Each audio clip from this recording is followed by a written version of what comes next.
I watched the Macho Man Randy Savage documentary on A&E, and this one hit differently than the first two, especially that second hour, which took a decidedly darker turn. And considering the number of people they interviewed for this, I thought it was notable that one person they did not interview, or who declined to be interviewed if she was ever invited, was Randy's wife. And having now watched this, I can understand why she would have wanted nothing to do with it. They interviewed a lot of people: Vince McMahon, Bruce Pritchard, Lanny Poffo, and they had footage from 2014 of their mother, Jimmy Hart, Honky Tonk Man. Hulk Hogan is all over it, as you would imagine. Sting, Jake Roberts, Ricky Steamboat is on there talking about their WrestleMania 3 match. There is a hilarious moment, by the way, during this where Hulk Hogan, they talk about the WrestleMania 3 match, and they go into great detail about how Randy wrote every step down, they mapped it out, and they would study all the moves for weeks in advance. And Hulk Hogan claims that those two guys, they didn't go out there to try to upstage me and Andre in our match. And then they immediately cut to a clip of Ricky Steamboat, who they interviewed, saying, "That's exactly what we went out there to do. That was our sole intention, was to go out there and to steal the show and top the main event." So yet another. It's nice to see Hogan in that one scene in the middle of this special called out on his bullshit. But they interviewed Lex Luger, whose name they misspelled on the screen. They called him Lex Lugar. Jerry Lawler talked about Randy coming to Memphis and working with him after his father's promotion, ICW, had fallen on hard times, which was, at the time, was kind of a big deal. Savage was trying to lobby for a match with Lawler, and they were trying to get under Lawler's skin for the longest time, and they didn't really take the bait until, again, they fell on hard times and they had no choice but to do business. And once they worked together, they did business, and it was very cool seeing footage from ICW in Memphis instead of them just diving right into the start of his WWE run and pretending that stuff never happened. Peter Rosenberg was all over this thing, which is not surprising given the WWE involvement in these projects. So was comedian Dan Soder, who does one of the best Randy Savage impressions that I have ever heard. I remember the first time I heard him do it was at the Roast of the Iron Sheik, which ironically was hosted by Rosenberg. It was at Caroline's on Broadway in New York, the week of WrestleMania 29. I don't even think I had ever heard of Dan Soder before. And there he was up on the dais, and he was roasting the Iron Sheik and talking about him. And when he did that Savage impression, and I think Jay Lethal was there too in full Savage regalia, and he does one of the best Savage impersonations you'll ever see. But then I heard Soder's voice, and I was like, oh my God. If I closed my eyes, I would have thought that Savage was right there at the dais. Now, the first hour or so covered a lot of the stuff that you would expect them to cover even before the ICW and Memphis stuff. Landy talked about his baseball career in the minor leagues and how after a home plate collision, he was able to throw and hit both left-handed and right-handed, which you would think would make him a desirable entity to a lot of teams. And yet, the way his brother tells it, a lot of teams thought he looked weird doing it, I guess. And so that's why they passed on him. That doesn't really make a whole lot of sense, knowing what I know about minor league baseball. It's far more likely he just wasn't good enough to make the cut. I would estimate that probably a good 85% of the players at a minor league level will never make it to the majors for a full career. It is not an easy thing to do. So that is when he decided to get into the family business. And they talked about once he came to WWE, him being courted by every heel manager and introducing Miss Elizabeth as his choice as his manager, who he had married in 1984, even though they never acknowledged their marriage on TV at the time. They had the thought that she would come in as an announcer. She had been doing announcing for the Poffos and ICW. But once Vince McMahon took a look at her for the first time, that was it. He said, there's no way this woman can be just an announcer. We got to get her on the show as a character. This woman is gorgeous. And she really was. I mean, Liz was every wrestling fan's crush. at that time. Every male fan, anyway, and probably some females, too. They talked about the man behind his colorful outfits, who was someone Hulk Hogan introduced him to that used to do the outfits for Hogan's band when Hogan was in a band, not Metallica. They talked about Vince McMahon downplaying him in the mid-90s and wanting him to be a commentator, and Randy didn't want to be a commentator. He thought he had more left in the tank. And this is when Vince was going for more of a youth movement in the company. Jerry Lawler repeated a story that he has told for years about the night they all found out about Randy Savage having jumped to WCW. He said Vince McMahon was looking for Savage one night at TV before the show to go over the format, and they had a TV in the back, and they all saw Savage walk out on WCW television, and Lawler says Vince totally no-sold it and just looked over at him and asked him if he would fill in for Randy that night. That absolutely 100% did not happen. Now, it is very likely that they expected Savage at the show that night, and negotiations broke down, and he no-showed, and Vince went to Lawler and said, look, I need you to fill in for Randy. And Lawler is probably conflating that with something else, Luger showing up on Nitro the following year with people in the back watching on TV being all shocked. This was in 1994. There was no WCW Monday Nitro in 1994, so there was no other show to put on that night. Not only that, Vince McMahon went on the air and gave this heartfelt goodbye speech to Savage live on the air, talking about how they couldn't come to terms on a new contract. In fact, they aired this footage in the documentary. It wasn't until a month after that Savage showed up on WCW television. It was on WCW Saturday Night. So him showing up in WCW a month later was not really much of a surprise. It was well known at that time that he wasn't coming back to WWE, and he was in talks with Bischoff in WCW. And you know what? I don't even blame Lawler for this, because he's told the story so many times he probably really believes it. That is now his recollection of events. In the words of George Costanza on Seinfeld, it's not a lie if you believe it. So I don't blame... It's one of the reasons I think if Hulk Hogan was ever given a lie detector test, the fucker would pass. So I don't blame Lawler. I blame the producers for not realizing the story was bullshit. And if they knew it was horseshit but kept it in anyway, then that's even worse. That is a horrible misstep on their part. The second half of this took a real dark turn. And I want to talk about this because a lot of people were very upset. I don't have an issue with them covering the dark parts of Randy Savage's life. He was no saint. And that was really one of the takeaways even from the Brian Pillman documentary. The Dark Side of the Ring episode. He was no saint either. None of these people are. And those dark parts are part of this man's life story. I don't want a puff piece. I want something that covers all the bases. But they're doing these in cooperation with WWE. So I already know going in that there are going to be certain things that are off limits. I want consistency. And if you watch the episodes on Steve Austin and Roddy Piper, especially the one with Austin, and then you watch the Savage one, there is a big gap there.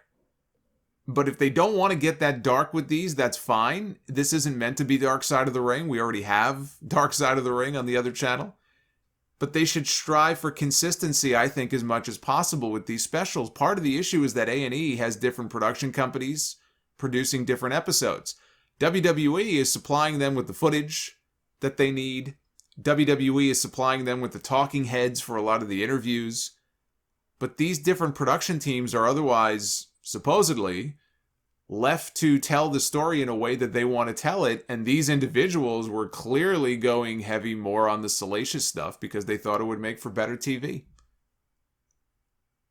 You know, you really can't cover the career of Randy Savage without mentioning Elizabeth. But this was almost like a documentary on Randy and Liz, not just Randy Savage. They covered the breakup of their marriage. Hulk Hogan told the story of where the heat with Randy stemmed from. Randy blamed Hogan for his marriage falling apart, which he did. Savage was open about that at the time. There was a radio WWF interview in '94 93, maybe late 93. That Savage did that I've read transcripts of it. I wish there was audio of that available. I don't know of anybody who has the old WWF radio recordings. I wish they did. There was one episode, Jim Ross used to host it, and Savage went on, and it was like he just shot all over Hogan. And so, yeah, it was bad. He definitely held Hogan responsible for a lot of his marriage woes. Hogan claimed ignorance here on the special. He said Liz was just staying at their house. Liz had become good friends with them and with Hulk's wife, Linda, over the years. And at the end there, she was staying with them.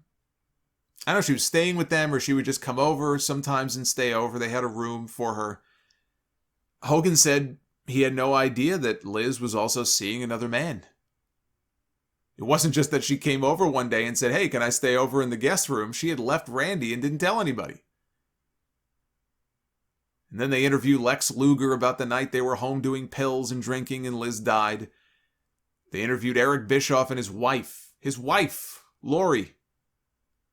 Separately, they interviewed the both of them for the documentary. Lori got a lot of screen time talking about Liz as well because the two of them were friends. It was to the point where I think it felt out of place in what was supposed to be a special about Randy Savage, who by that point, wasn't even with Elizabeth anymore. They interviewed Bubba the Love Sponge for this, who's a complete waste of skin. Why did they think Bubba the Love Sponge needed so much airtime in a Macho Man Randy Savage documentary? Because he was friends with Hogan and they used to mock him on the radio show on Hulk and Randy when they were at odds with one another? Bubba said, I'd have Hulk on and we would just, make fun of Randy. Nobody gives a fuck about Bubba the Love Sponge. His big claim to fame is that he let Hulk Hogan fuck his wife and he recorded the whole thing. You could have replaced him with an actual sponge, and the sponge would have been more insightful. This is where having another wrestling personality in his place, like a Diamond Dallas Page, would have made this far better. When it came to Savage's WCW stuff, he did some of his best work with DDP. He made DDP's career. He's got some great stories, and he told them, when I had DDP on the podcast twice, the first time I had him on, it was to talk about the Goldberg match at Halloween Havoc when I was doing my WCW matches countdown, and it just veered off into stories about working with Randy Savage, and he got all emotional, and it was great. Those are stories that should be told on a TV special like this. Savage was far more giving with him than a lot of the top guys would have been back then. And Page could have spoken to that. Instead, they completely glossed over his time there and just focused on the Hogan stuff. But the most egregious to me of all the talking heads and everybody who I saw was, Bubba the Love Sponge. Get him the fuck off my television. He has no business being on here. But Savage's paranoia was on full display. With the Gorgeous George talk, they interviewed her. She was Randy's valet in WCW. She was a dancer, stripper, at a club when they first met. She was 23 years old at the time. Randy would have been 47. I know, I can't believe things didn't work out. I'm as shocked as you are. But her account of things was pretty damning. And she talked about his steroid use in WCW, which, I don't... It's one of those things where I don't need anybody to tell me that Randy Savage was doing steroids in WCW. You just kind of watch Randy Savage and his transformation, and you kind of know what was going on there. He went a little nutty with that. She said he was very self-conscious about his appearance. And she claims that he had a process where they would visit his father's house, and he would go upstairs with Angelo so that his pops could, quote, give Randy his medicine, and she would stay downstairs. She talked about all the ecstasy that he was doing and how he would carry those pills around with him everywhere in his fanny pack. Things ended between them when she was doing some cleaning at his house one day, and she claimed she discovered screens with security cameras showing different rooms in her house. He had her house bugged. He was spying on her. But she made it a point to say, look, with Randy, the things that were good with him were very good, but the things that were bad were very bad. And when they talked about Randy's car accident, And the way that he died, he had a heart attack and he veered off the road into a tree. Dan Soder talked about what a macho way that was to die. Oh yes, it was so very Macho Man to drive into a tree and almost kill his wife in the passenger seat. And who knows how many other people, had his wife not reached over to steer the car away from oncoming traffic. What a weird thing to say. I would have liked to see them focus more on why Savage was blackballed from WWE for so long. They got Vince McMahon for an interview, and they either didn't ask him, or he didn't give them an answer. And I understand you're working in cooperation with WWE, so you don't want to push too hard, you don't want to, and especially the boss, right? You don't want to piss them off. But that is a question that has to be asked. That is something that would have been very relevant to his life story and his career story that I would have liked some clarity on. How often do you get Vince McMahon in a seat talking about Randy Savage? That's probably never going to happen again. He's already in the Hall of Fame. They already did the DVD. There is no other reason ever again for the rest of his remaining days on this earth for Vince McMahon to agree to sit down to an interview and talk about the Macho Man. You got one shot at this, and they didn't take it. Was it the loss of the Slim Jim deal? That seems to be the prevailing thought. To me, it feels more personal than that. I think it was Chris DeJoseph who said that when he was a writer in WWE, Big Dick Johnson, he was always told to not even mention Savage's name. Don't even bring his name up around Vince. There's a story about Michael Hayes once pitching an idea to Vince McMahon in a meeting about bringing Savage back. And all Vince did was look off into the distance and said very calmly, I do not want to do business with that man. I'm sure he felt betrayed when Randy left, but think of all the other people he must have been burned by over the years, from Hogan, all the big names that had falling outs with him. And eventually they all came back. They were all brought back. Bischoff on the special said that he basically ended up paying Randy nothing on his first contract because he brought the Slim Jim deal with him. And that was a $750,000 a year deal. And I think Randy's first contract with WCW was for $750,000. So it kind of paid for itself. And I could see Vince McMahon feeling like, hey, that's our deal. And they did have other people step in for Randy after he left to do those commercials. Bam Bam Bigelow was one of them. I don't think they did much after that as far as Slim Jim goes. Savage took it with him. And at a time when WWE probably needed the money. Business was not exactly booming for them in 94 and 95. So that's the closest thing I could think of, is that he just really felt burned by not only him leaving, but taking the deal with him. But again, to me, it just feels like there's something more to it than that. It just felt personal to me. And, look, we may never know for sure what the real answer is, so it would have been nice to pin him down and try to get an answer, but that's not the sort of thing these people who put this together appear to be all that interested in. Again, it's less a matter of the stuff on Savage being untrue, and more about how if you choose to ignore certain aspects of other people's life stories, then how are you going to lay bare all of Savage's scars and not theirs? Look, Macho Man is one of my all-time favorites. He was the complete package as far as pro wrestlers go. He could wrestle, he could bump, he could get wildly entertaining on promos, he had charisma coming out of his pores, he could play the hero, he could play the villain, he was a better villain than a hero. He had the colorful costumes. Next to Hogan, to this very day, he is still the number one wrestler, I guess he would be number two, who is most dressed up as for Halloween every year.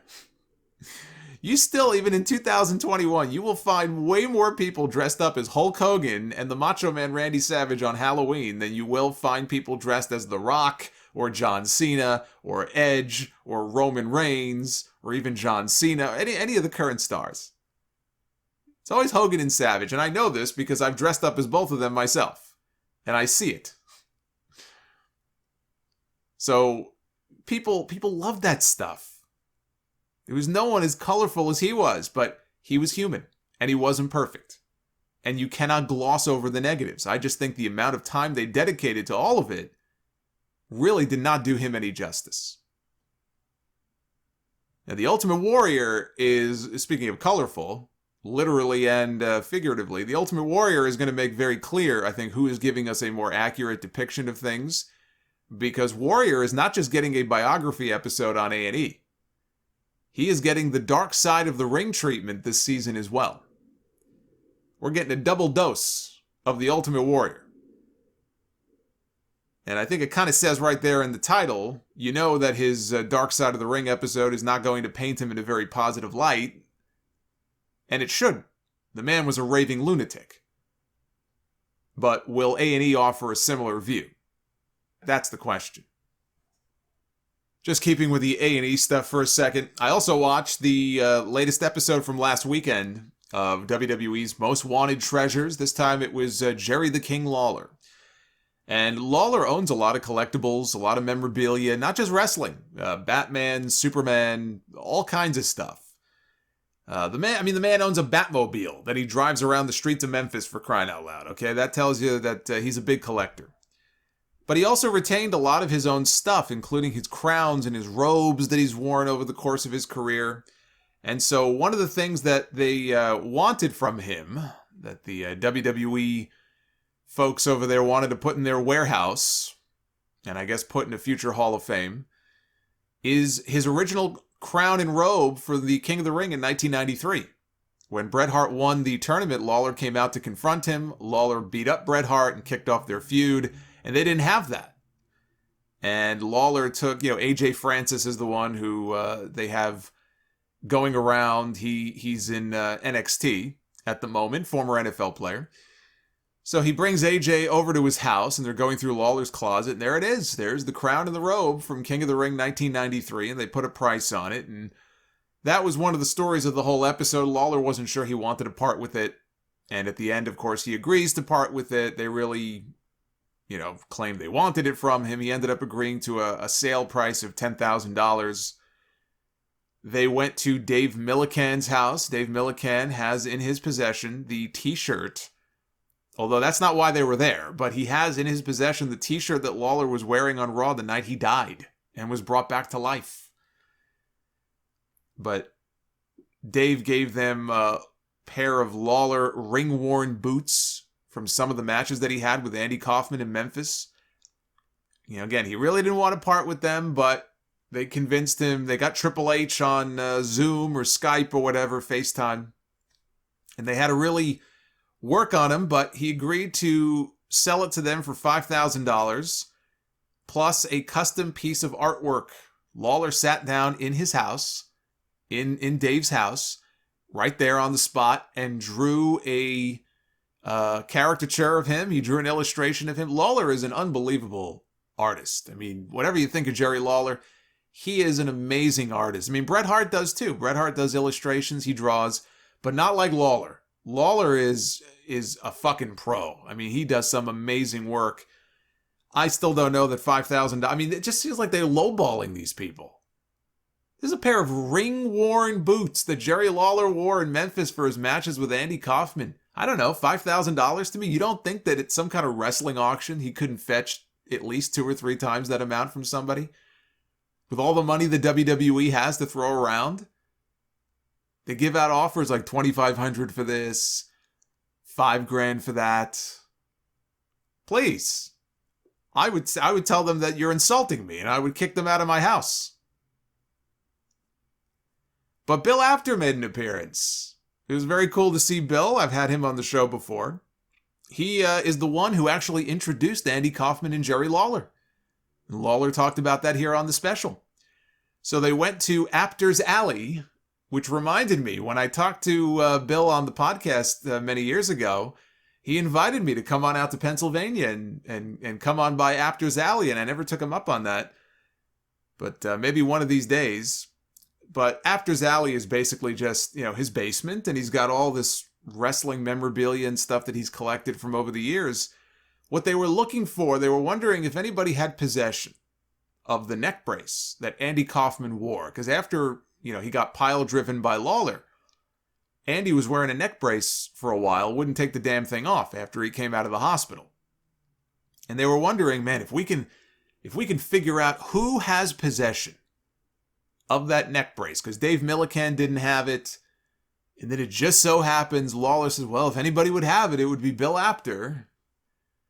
And they go to Pennsylvania and they visit. And wouldn't you know, in Apter's Alley, they look over and hanging from the wall just so happens to be the neck brace.